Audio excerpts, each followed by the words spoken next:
Create and edit tables using wizards and SQL commands. Introduction to RDBMS, database object, table, query, form, reports of the database.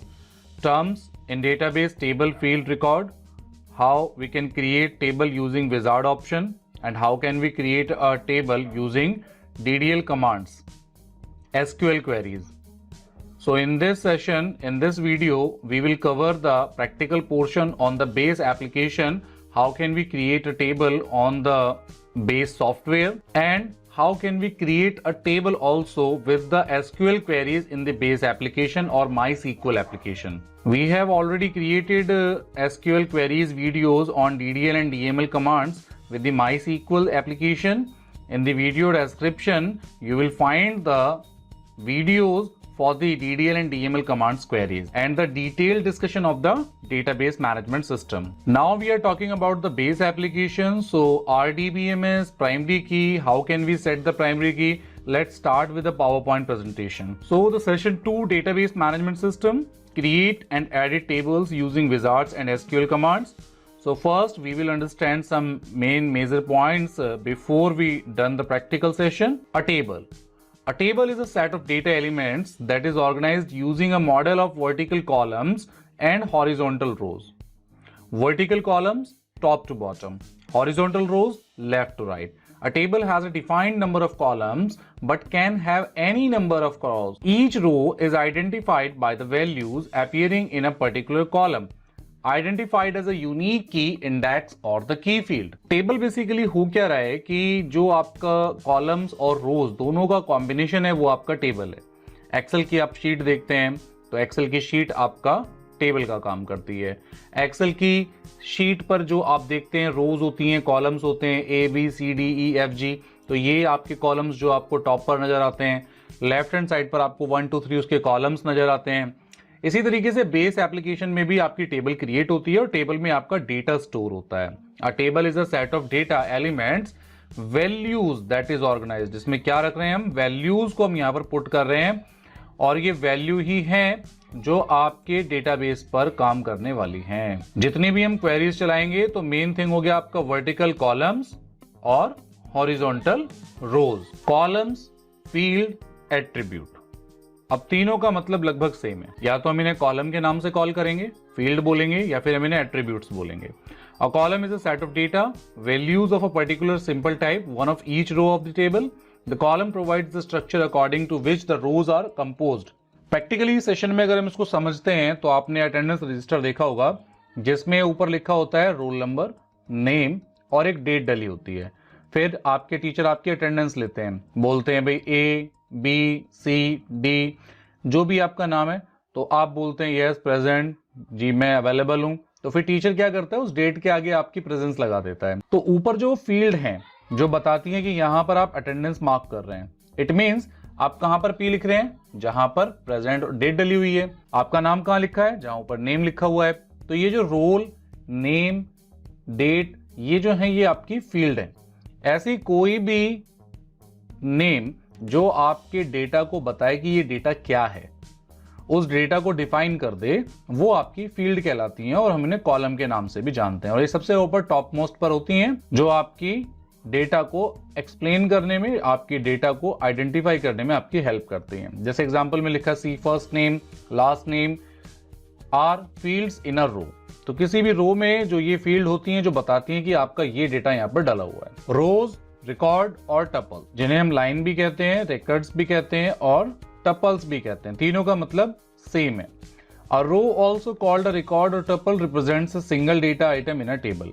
एक table के अंदर जो पूरी की पूरी single line है उसको एक्सप्लेन करने के लिए आपकी रो काम करती है. Each row in a table represents a set of related data and every row in the table has the same structure. और हर रो का जो टेबल में है वो स्ट्रक्चर सेम रहता है. हम इसको समझते हैं अभी आगे, इसको हम एक ग्राफिक की हेल्प से समझने की कोशिश करेंगे. अब बात करते हैं डेटा टाइप्स की. Data types are used to identify which type of data. तो जैसे कॉलम बताता है कि डेटा क्या डल रहा है, लेकिन डेटा कैसा डल रहा है, वो डेटा किस प्रकार का है, उसको बताने के लिए हमें चाहिए होता है डेटा टाइप, जो हमारे डेटा की वैल्यू को बताता है कि वैल्यू किस तरीके की जा रही है. जनरली जो हम वैल्यूज टाइप करते हैं वो हम कैरेक्टर करते हैं, न्यूमेरिक में करते हैं, अल्फा न्यूमेरिक करते हैं, बाइनरी डेटा करते हैं।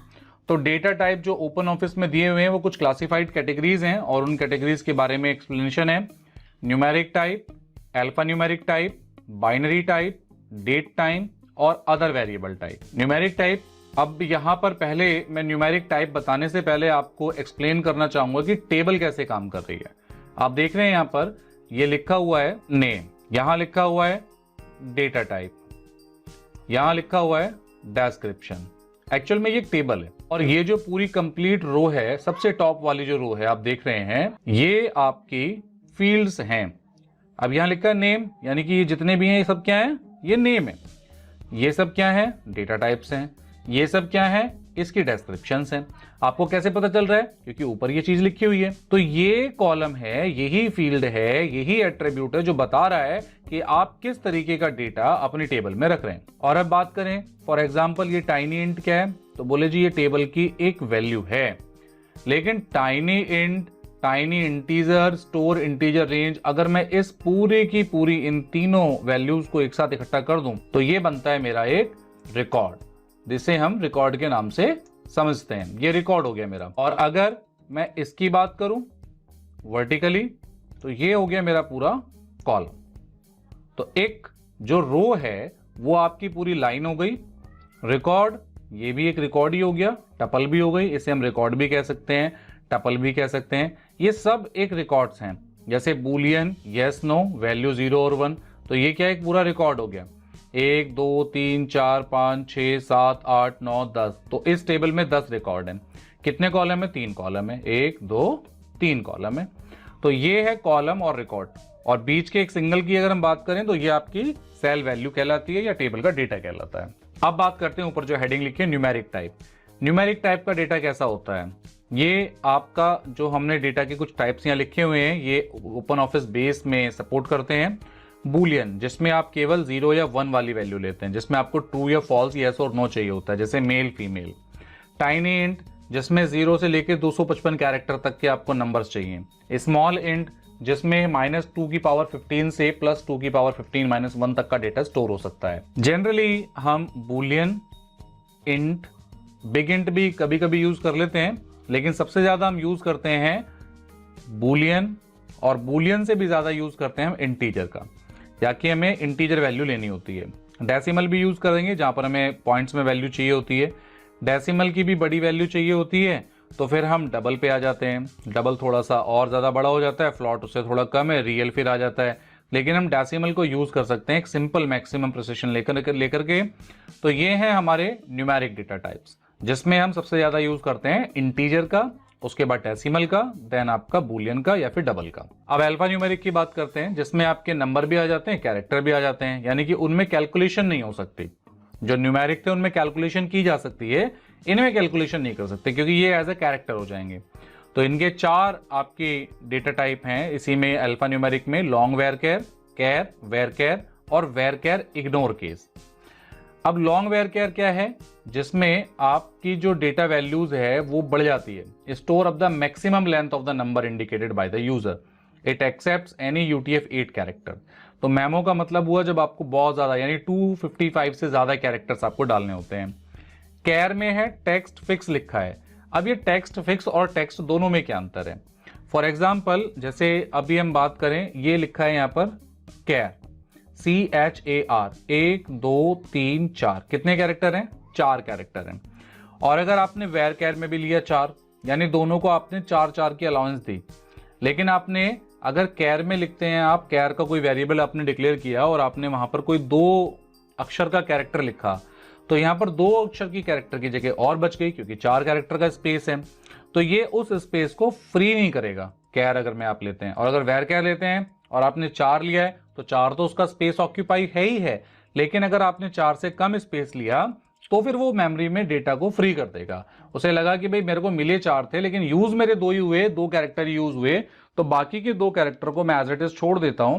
तो ये क्योंकि वहां पर कोई डेटा नहीं है मेरा, तो वेर कैर का सबसे बड़ा बेनिफिट ये है कि जितना डेटा यूज होता है वो उतना ऑक्यूपाई करता है, बाकी फ्री कर देता है। बाइनरी टाइप में आता है जिसमें आप कोई इमेजेस वगैरह, साउंड है, ऐसी फाइलें स्टोर करते हैं, जिसमें आप लॉन्ग वेर बाइनरी लेते हैं इमेजेस के लिए, और फिक्स वैल्यू होती है आपकी बाइनरी की, तो बाइनरी या फिर वेर बाइनरी। डेट टाइम के लिए अगर आपको डेट स्टोर करानी है तो ये आप डेट इस तरीके से स्टोर करा सकते हैं, जिसमें आपका मंथ, डे एंड ईयर, यानी पहले महीना, फिर दिन और फिर साल, इस तरीके से डेट आती है। टाइम भी आपको यहाँ पर टाइम भी आप स्टोर करा सकते हैं, जिसमें आवर, मिनट्स और सेकंड्स आ जाते हैं। टाइम स्टेप में आपका डेट और टाइम की दोनों की इंफॉर्मेशन कंबाइंड हो जाती है। तो ये 3 डेटा टाइप भी आप यूज करते हैं, लेकिन इनमें सबसे ज्यादा कॉमन है आपका डेट डेटा टाइप। फिर अदर भी आ जाते हैं जो आपके जावा से रिलेटेड जो ऑब्जेक्ट्स होते हैं उनको स्टोर करने के काम करते हैं।